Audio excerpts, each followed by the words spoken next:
പരിശുദ്ധ പരമ ദിവ്യകാരുണ്യമേ, എന്നേരവും ആരാധനയും സ്തുതിയും പുകഴ്ചയും ഉണ്ടായിരിക്കട്ടെ.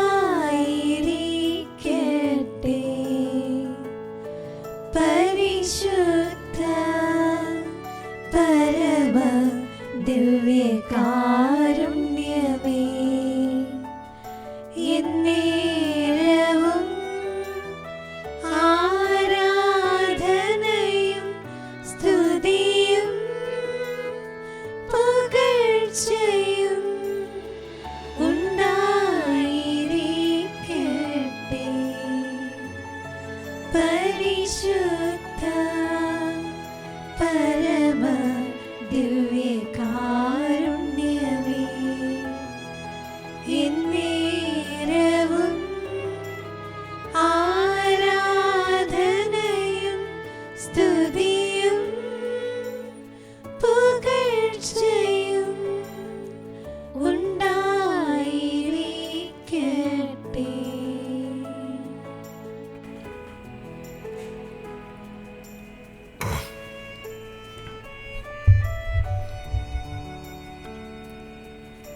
ഈശോയെ ആരാധന, ഈശോയെ സ്തുതി, ഈശോയെ നന്ദി. ഔദ്യോഗികാരുണനാഥനായ ഈശോയെ, അങ്ങയുടെ സജീവമായ സാന്നിധ്യത്തിന് ഞങ്ങൾ പ്രത്യേകമായി നന്ദി പറയുന്നു. നീ ഞങ്ങളുടെ കൂടെ ആയിരിക്കുന്നുവെന്ന് ഞങ്ങൾ മനസ്സിലാക്കുന്നു. ജീവിതത്തിലെ പല പ്രതിസന്ധികൾ ഞങ്ങളുടെ ജീവിതത്തിൽ നേരിടുമ്പോഴും നിൻ്റെ കാരുണ്യം എപ്പോഴും ഞങ്ങളെ വിട്ടുപിരികയില്ല എന്ന് ഞങ്ങൾ മനസ്സിലാക്കുന്നു. ഈശോയെ, എൻ്റെ ഭയങ്ങളെയും ആകുലതകളെയും ബലഹീനതകളെയും എൻ്റെ സങ്കടങ്ങളെയും എനിക്കുള്ളവ സർവ്വതയും ഈശോയെ നിൻ്റെ കാഴ്ചവെട്ടിൽ സമർപ്പിക്കുന്നു. യേശയ്യാ പ്രവാചന പുസ്തകം 54 അധ്യായം 10 വാക്യം നമ്മുടെ ആരാധന വിഷയമാക്കാം. പർവ്വതങ്ങൾ നീങ്ങിപ്പോയേക്കാം, കുന്നുകൾ മാറ്റപ്പെട്ടേക്കാം, എങ്കിലും എൻ്റെ അചഞ്ചലമായ സ്നേഹം തന്നെ വിട്ടുപിരിയുകയില്ല. എൻ്റെ സമാധാന ഉടമ്പടിക്ക് ഇളക്കം തട്ടുകയില്ല. നിന്നോടുള്ള കരുണ കർത്താവ് നമ്മോട് പ്രഖ്യാപിക്കുകയാണ്.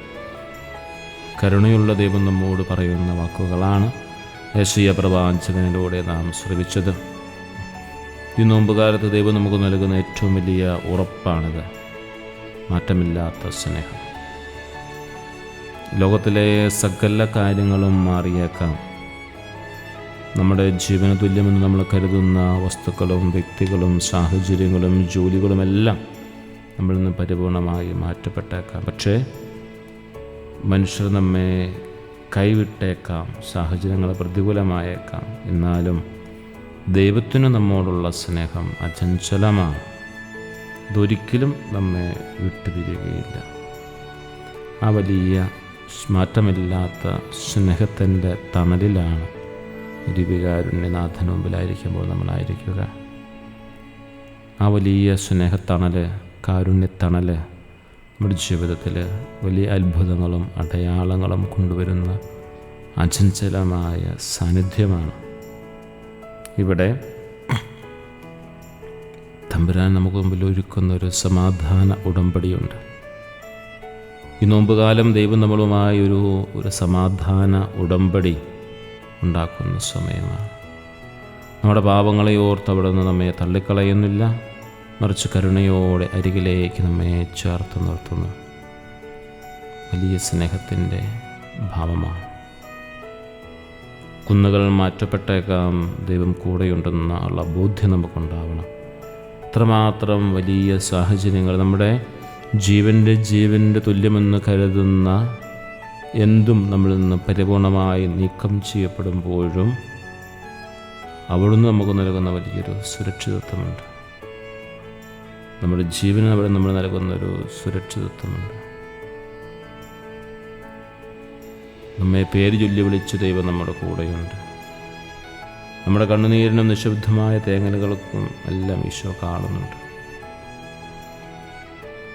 അവിടുത്തെ മുറിവുകളാൽ നാം സൗഖ്യം പ്രാപിച്ചിരിക്കുകയാണ്.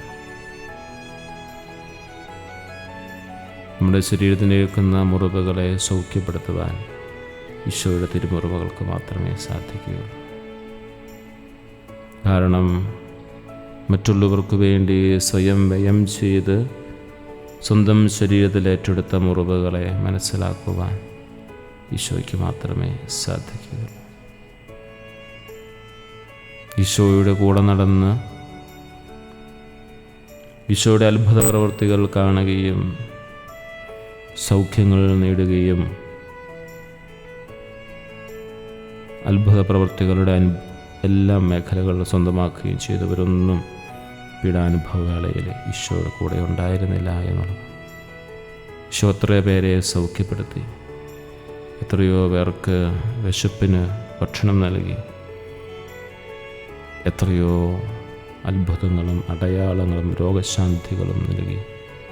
പക്ഷെ ഇവരൊന്നും ഈശോയുടെ പീഡാനുഭവവേളയിൽ ഈശോയുടെ കൂടെ ഉണ്ടായിരുന്നില്ല എന്ന്.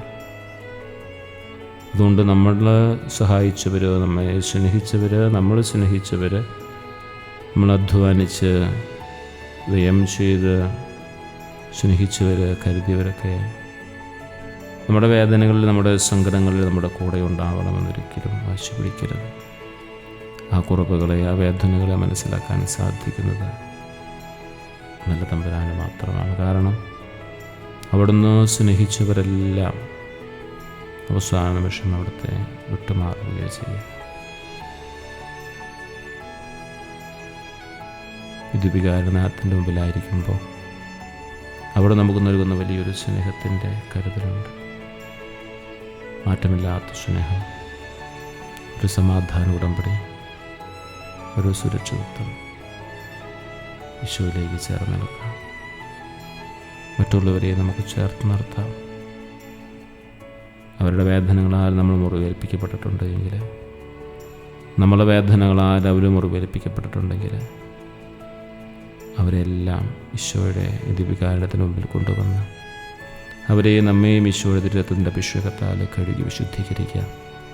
ഒരുപക്ഷെ നമ്മുടെ വേദനകളുടെ സമയത്ത് നമ്മൾ മറ്റുള്ളവരെ ധാരാളം മുറിപ്പെടുത്തിയിട്ടുണ്ടാവാം. ഒരുപക്ഷെ അവരുടെ വേദനകളുടെ സമയത്ത് അവർ നമ്മെ പല വിധത്തിൽ മുറിപ്പെടുത്തിയിട്ടുണ്ടാവാം. ഈ മുറിവുകളെല്ലാം സൗഖ്യമാകേണ്ടതാണ്.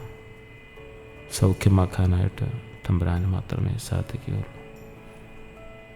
നമ്മുടെ മുറിവുകളെ ഈശോയുടെ തിരുമുറിവുകളോട് ചേർത്ത് വെച്ചുകൊണ്ട് ദിവ്യകാരുണ്യത്തിൻ്റെ വലിയ സ്നേഹം നമുക്ക് സ്വീകരിക്കാം. അങ്ങനെ മാറ്റമില്ലാത്ത സ്നേഹത്തിൻ്റെ സമാധാന ഉടമ്പടി സ്വീകരിച്ച് സുരക്ഷിതരാകാം. അതിനുള്ള ഏറ്റവും വലിയ സമയമാണ് ദിവ്യകാരുണ്യ ആരാധന. തുടർന്ന് വരുന്ന നിമിഷങ്ങളിൽ നമ്മുടെ വ്യക്തിപരമായ നിയോഗങ്ങൾ, പ്രാർത്ഥനകളെല്ലാം വളരെ ശാന്തമായി തമ്പുരാന്റെ സന്നിധിയിൽ നമുക്ക് സമർപ്പിക്കാം. ഈശോയെ നന്ദി, ഈശോയെ ആരാധന, ഈശോയെ നന്ദി.